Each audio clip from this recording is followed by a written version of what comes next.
Start with section number 188। पूरा का पूरा सेक्शन 188 यहाँ पर हम लोगों ने एक चार्ट के अंदर कवर किया है। तो सेक्शन 188 किसके बारे में बात करता है? It talk about related party transaction. Sir related party transaction क्या बोलता है कि अगर हमारी कंपनी कुछ 7 स्पेसिफाइड ट्रांजेक्शन है एंटर करती, मतलब स्पेसिफिक ट्रांजेक्शन में एंटर होती है, किसके साथ में? रिलेटेड पार्टी के साथ में उस ट्रांजेक्शन में एंटर हो जाती है, तो उस ट्रांजेक्शन को हम लोग बोलेंगे रिलेटेड पार्टी ट्रांजेक्शन। सर कौन कौन है रिलेटेड पार्टी? ध्यान देना सबसे आराम से। सबसे पहले हमारी कंपनी का डायरेक्टर और उसका रिलेटिव, हमारी कंपनी का की मैनेजर पर्सन उसका रिलेटिव, ये चारों भी लोग हमारी कंपनी के लिए क्या माने जाते हैं? रिलेटिव माने जाते हैं। बिना देखे याद करना। तीसरा पॉइंट क्या बोला है कि सर अगर कोई पार्टनरशिप फर्म है जिसके अंदर हमारी कंपनी का डायरेक्टर या फिर मैनेजर या फिर उसका रिलेटिव पार्टनर है, या सर कोई प्राइवेट कंपनी है जिसके अंदर हमारी कंपनी का डायरेक्टर, मैनेजर या उनका रिलेटिव एक तो शेयर होल्डर है या डायरेक्टर है, या फिर कोई पब्लिक कंपनी है जिसके अंदर हमारी कंपनी का डायरेक्टर या मैनेजर क्या है? डायरेक्टर भी है और साथ ही साथ में 2% से ज़्यादा होल्डिंग रखता है उस कंपनी के अंदर, या कोई बॉडी कॉर्पोरेट है जिसके board of director, managing director या मैनेजर हमारे कंपनी के डायरेक्टर और मैनेजर के एडवाइस, इंस्ट्रक्शन, डायरेक्शन के हिसाब से अकस्टम टू एक्ट है, या फिर कोई पर्सन है जिसके एडवाइस, डायरेक्शन, इंस्ट्रक्शन के हिसाब से हमारी कंपनी का डायरेक्टर या फिर मैनेजर अकस्टम टू एक्ट है। और लास्ट पॉइंट क्या बोला हुआ है कि सर सुनो, लास्ट पॉइंट हम लोगों ने बोला था कि हमारी कंपनी के जो ग्रुप कंपनी, मतलब company, holding company, subsidiary company, associate company, fellow subsidiary company और बच्चों वेंचर कंपनी, ठीक है, वेंचर इन्वेस्टमेंट कंपनी, ये सारे हमारी रिलेटेड पार्टी है। तो आपको ये पूरे के पूरे पॉइंट याद होने चाहिए। डायरेक्टर एंड केएमपी दूसरा पॉइंट और उनके रिलेटिव। उसके अलावा पार्टनरशिप फर्म जिसके पार्टनर कौन कौन है? हमारे कंपनी के डायरेक्टर, मैनेजर या उनके रिलेटिव। प्राइवेट कंपनी जिसके अंदर एक तो डायरेक्टर या मेंबर कौन है? हमारी कंपनी के डायरेक्टर, मैनेजर या उनके रिलेटिव। तीसरा बात, पब्लिक कंपनी से रिलेटिव लेना बंद कर दिया। पब्लिक कंपनी जिसके अंदर हमारी कंपनी के एक तो डायरेक्टर या मैनेजर क्या है? बोले सुनो, डायरेक्टर भी है और साथ ही साथ में वो क्या है? एंड 2% से ज्यादा होल्डिंग रखते हैं। कैसे? इंडिविजुअली और together with another relative. Next point, a person जिसके इंस्ट्रक्शन, एडवाइस के हिसाब से हमारे कंपनी के डायरेक्टर काम करते हैं, या बॉडी कॉर्पोरेट जो हमारी इंस्ट्रक्शन, एडवाइस के हिसाब से काम करती है। और बच्चों ग्रुप कंपनी, ये सारे हो गए रिलेटेड पार्टी। अगर इन रिलेटेड पार्टी के साथ में आप 7 ट्रांजेक्शन में एंटर हो रहे हो, कौन से? Cell purchase of goods and क्या बोल सकता हूँ, रॉ मटेरियल, बोलो हाँ है ना, यह आपका आता है प्रॉफिट एंड लॉस अकाउंट का ट्रांजेक्शन, ठीक है। उसके बाद में this goods and raw material can be guys, मैं बोल सकता हूँ आपका जो हो सकता है, मतलब stock in trade and all. उसके बाद में property of any kind. अब this property can be movable, this property can be immovable, this property can be tangible, this property can be intangible and can be in India, outside India, ठीक है। तो cell purchase of any property भी कर रहे हो, या फिर आप बच्चों क्या कर रहे हो? लीजिंग ऑफ एनी प्रॉपर्टी, या फिर सर्विस को देना या लेने का काम, रेंडरिंग ऑफ सर्विसेज और availing of services. Next point बच्चों, आप क्या कर रहे हो? एजेंट को अपॉइंट कर रहे हो फॉर ट्रांजेक्शन ए, बी और D. Appointment of agent for, not for leasing, sale purchase of good and raw material, sale purchase of any kind of property, या फिर अवेलिंग रेंडरिंग सर्विसेज। मतलब कैसा है, आपकी कंपनी अगर रिलेटेड पार्टी के साथ में इस कॉन्ट्रैक्ट में एंटर हो जाती है, बराबर, तो आप बोलोगे आरटीपी है। तो मानो आपने अपॉइंट किया एक एजेंट और एजेंट के थ्रू आप रिलेटेड पार्टी के साथ में एंटर हो रहे हो, फिर भी आरटीपी आपको अट्रैक्ट हो जाएगा।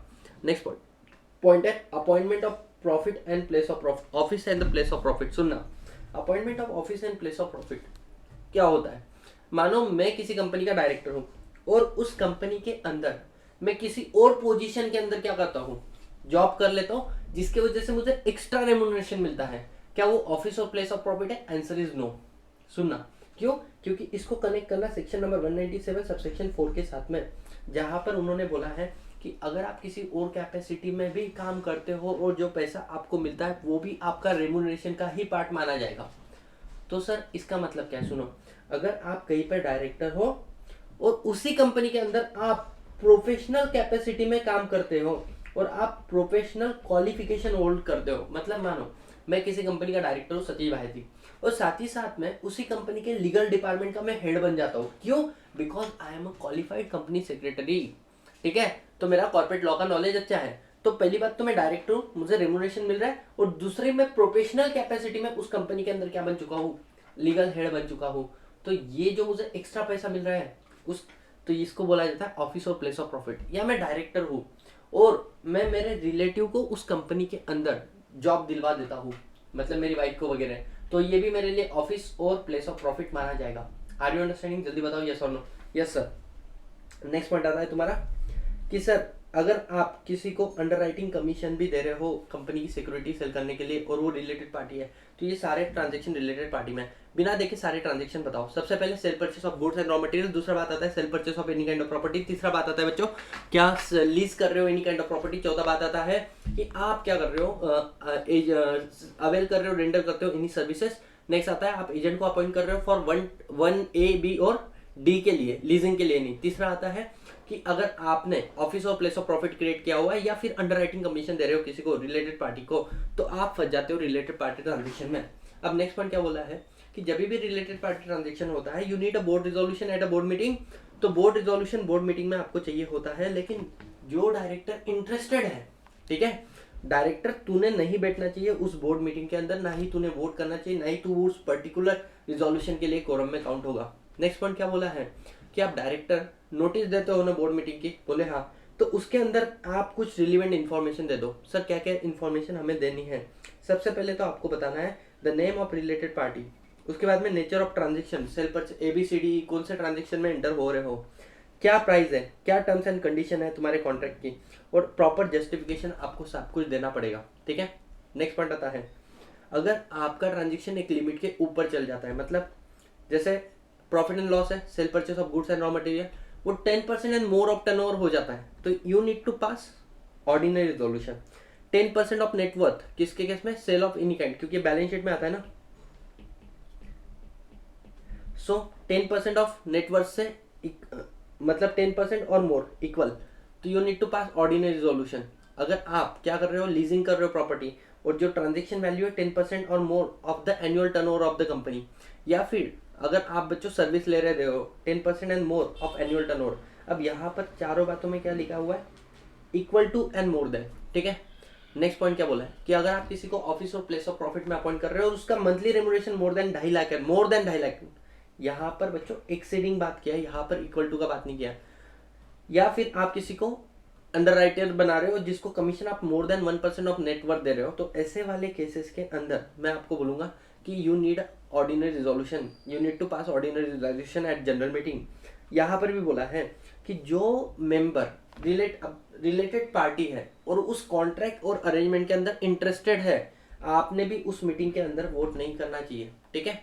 लेकिन इसके एक एक्सेप्शन है कि अगर 90% से ज़्यादा मेंबर रिलेटेड पार्टी हो गए तो फिर आपको तो एग्जम्पशन है, आप बिल्कुल जी वोट कर सकते हो। ये था पहला एग्जम्पशन। दूसरा एग्जम्पशन है प्राइवेट कंपनी के मेंबर भले ही रिलेटेड पार्टी हो गए फिर भी वो मीटिंग के अंदर वोट कर सकते हैं। थर्ड पॉइंट आता है बच्चों आपका एग्जम्पशन। अगर कोई transaction ordinary course of business का है और आर्म्स लेंथ बेसिस पे हो रहा है तो फिर उसके अंदर रिलेटेड पार्टी ट्रांजेक्शन में मतलब रिलेटेड पार्टी वोट कर सकती है। और चौथा पॉइंट आता है बच्चों कि अगर कोई होल्डिंग कंपनी अपने होली ओन सब्सिडरी कंपनी के साथ में क्या कर रही है, ट्रांजेक्शन में एंटर हो रही है, तो वहां पर भी आप वोट कर सकते हो, रिलेटेड पार्टी कैन वोट, ठीक है। नेक्स्ट पॉइंट आता है आपका अगर सर हमने सपोजिंगली बोर्ड रिजोल्यूशन चाहिए था, ऑर्डिनरी रिजोल्यूशन चाहिए था, हमने नहीं लिया, तो ऐसे केस में क्या हो जाएगा, कॉन्ट्रावेंशन ऑफ सेक्शन हो जाएगा। तो ऐसे केस में सबसे पहले अगर आपने बोर्ड रिजोल्यूशन नहीं लिया, ऑर्डिनरी रिजोल्यूशन नहीं लिया, तो आपको 3 महीने का समय मिलता है, इस कॉन्ट्रैक्ट को आप क्या कर लो, रेक्टिफाई कर लो। विद इन 3 मंथ आपने इस कॉन्ट्रैक्ट को क्या करना है, रेक्टिफाई कर लेना है। लेकिन अगर आप इसको 3 महीने में रेक्टिफाई नहीं कर लेते हो, this contract become voidable at the option of board resolution, मतलब बोर्ड ऑफ डायरेक्टर का रिजोल्यूशन चाहिए था तो बोर्ड, और अगर ऑर्डिनरी रिजोल्यूशन चाहिए था तो शेयर होल्डर, ठीक है। इसके अलावा कंपनी के को जो भी लॉस हुआ है, जो भी डायरेक्टर इंटरेस्टेड था उस रिजोल्यूशन के अंदर और जो अदर डायरेक्टर जिन्होंने उसके ऊपर वोट दिया है, वो सारे लोग कंपनी को लॉस की भरपाई करके देंगे। और लास्ट बात क्या बोला है, इवन कंपनी आप केस फाइल कर सकते हो अपने डायरेक्टर के ऊपर to recover the loss. Option है, जरूरी नहीं है। Next point penalty. पेनल्टी क्या है कि जो डायरेक्टर और एम्प्लॉई है जिन्होंने इस रिलेटेड पार्टी ट्रांजेक्शन में एंटर हुए हैं और बच्चों इन कॉन्ट्रावेंशन, तो अगर लिस्टेड कंपनी तो आपको पेनल्टी मिलेगी कितनी, 25 लाख की।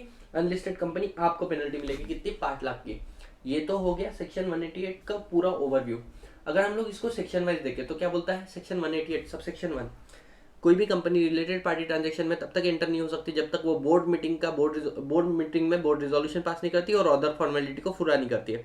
ठीक है, कौन से ट्रांजेक्शन? 7 ट्रांजेक्शन मैंने आपको बता दिए। सबसेक्शन 2 क्या बोलता है कि अब इसके अंदर टोटल 5 प्रोविजो है। 5 प्रोविजो में सबसे लास्ट वाला प्रोविजो है होल्डिंग कंपनी। अगर आप अपने होल्डी ओन सब्सिडी कंपनी के साथ में कॉन्ट्रैक्ट में एंटर हो रहे हो तो आपको ऑर्डिनरी रिजोल्यूशन का जरूरत नहीं है। अगर आप आर्म्स लेंथ बेसिस पे ऑर्डिनरी कोर्स ऑफ बिजनेस में एंटर हो रहे हो तो सेक्शन 181 सबसेक्शन 1 आपको 188 सबसेक्शन 1 आपको एप्लीकेबल नहीं है। नेक्स्ट पॉइंट क्या बोलता है कि अगर आपके जो 7 ट्रांजेक्शन वो एक लिमिट को एक्सेड कर जाते हैं, you need to pass ordinary resolution in general meeting.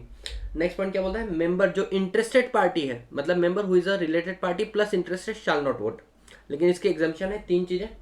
Private company, आपके मेंबर रिलेटेड पार्टी होने के बावजूद वोट कर सकते हैं। गवर्नमेंट कंपनी, आप सेंट्रल गवर्नमेंट, स्टेट गवर्नमेंट या किसी और गवर्नमेंट कंपनी के साथ में कॉन्ट्रैक्ट में एंटर हो रहे हो तो उसके अंदर रिलेटेड पार्टी वो वोट कर सकते हैं। और unlisted government company concern ministry का अप्रूवल लेकर अगर आप चाहो कोई रिजोल्यूशन पास कर रहे हो तो उसके अंदर भी आपके रिलेटेड पार्टी वोट कर सकते हैं। नेक्स्ट पॉइंट क्या बोल दिया? एक्सेप्शन टू सेकंड प्रोविजो का एक्सेप्शन थर्ड प्रोविजो। मैंने क्या बोला था? जो मेंबर इंटरेस्टेड है रिलेटेड पार्टी वो उस रिजोल्यूशन में वोट नहीं करेंगे। ये क्या बोलते हैं कि अगर आपके इंटरेस्टेड मेंबर ही 90% से ज्यादा है, ठीक है ना, तो ऐसे वाले केस में all member can vote. Next point बच्चों, सबसेक्शन 2 क्या बोलता है?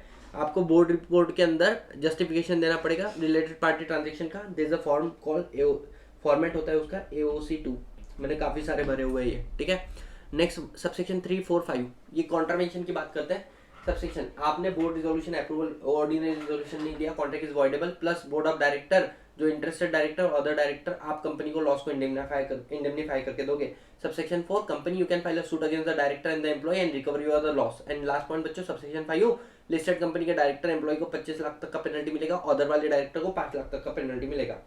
रूल 15 क्या बोलता है? रूल 15 बोलता है बोर्ड ऑफ डायरेक्टर जब बोर्ड मीटिंग में जो नोटिस के अंदर क्या क्या कंटेंट होगा मैंने ऑलरेडी बता दिया। इंटरेस्टेड डायरेक्टर आप वोट मत करना बोर्ड मीटिंग के अंदर। ऑर्डिनरी रिजोल्यूशन लगेगा अगर लिमिट को एक्सीड कर रहे हो। इसके बाद में सेक्शन 177 क्या बोलता था बच्चों कि जब भी आप लोग रिलेटेड पार्टी ट्रांजेक्शन में एंटर होते हो पहले तो ऑडिट कमेटी का अप्रूवल लगता था, फिर बोर्ड रिजोल्यूशन, फिर अगर लिमिट को एक्सीड कर रहे हो तो ऑर्डिनरी।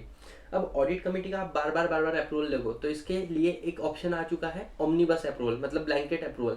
इसके लिए क्या पहली बात, ओमनीबस अप्रूवल का क्राइटेरिया आपको बताना पड़ेगा ऑडिट कमेटी को मैक्सिमम अमाउंट का कितने का हम लोग ओमनीबस अप्रूवल दिए हुए हैं, पर वैल्यू ट्रांजेक्शन कितना ओमनीबस अप्रूवल दिया हुआ है, मैनर ऑफ डिस्क्लोजर की बोर्ड ऑफ डायरेक्टर को डिस्क्लोज कैसे करना है ऑडिट कमेटी को ट्रांजेक्शन के बारे में। ऑडिट कमेटी रिव्यू कर सकती है जिस ट्रांजेक्शन में आप एंटर हो रहे हो, और ट्रांजेक्शन जो ओमनीबस अप्रूवल में फॉल नहीं करते हैं। ये सारी बातें आपको बताना पड़ेगा। सर ओमनीबस अप्रूवल जनरली किसके लिए मिलता है? जो जनरली रिपीटेटिव नेचर के ट्रांजेक्शन होते हैं और इसका जस्टिफिकेशन देना पड़ता है आपको। नेक्स्ट पॉइंट, कंटेंट क्या होगा ओमनीबस अप्रूवल का, किस किस रिलेटेड पार्टी के साथ में आप ट्रांजेक्शन में एंटर हो सकते हो, किसके साथ में नहीं एंटर हो सकते हो, क्या नेचर ऑफ ट्रांजेक्शन, जो 7 ट्रांजेक्शन थे कौन से ट्रांजेक्शन के लिए ओमनीबस अप्रूवल है, किसके लिए नहीं है, ड्यूरेशन क्या है, मैक्सिमम अमाउंट पर ट्रांजेक्शन क्या है, और अदर रिलेवेंट इन्फॉर्मेशन रहती है। Next point, validity of omnibus approval maximum 1 financial year. और ओमनीबस अप्रूवल कभी भी आपको एक चीज का नहीं मिलेगा, सेक्शन 180 सेक्शन 1 क्लॉज है, सेल ऑफ अंडरटेकिंग, ठीक है।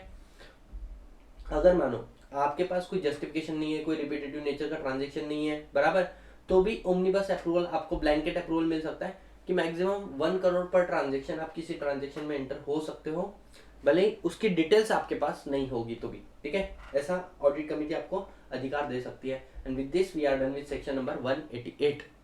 आई होप यू अंडरस्टैंड गाइस, है ना। कल मैं इतने सारे क्वेश्चन करूंगा, 40-50 क्वेश्चन करूंगा रिलेटेड पार्टी ट्रांजेक्शन के। अगर आपके वो हो जाते तो समझ लेना आरटीपी के मतलब रिलेटेड पार्टी ट्रांजेक्शन में उसके बाहर कुछ नहीं आएगा।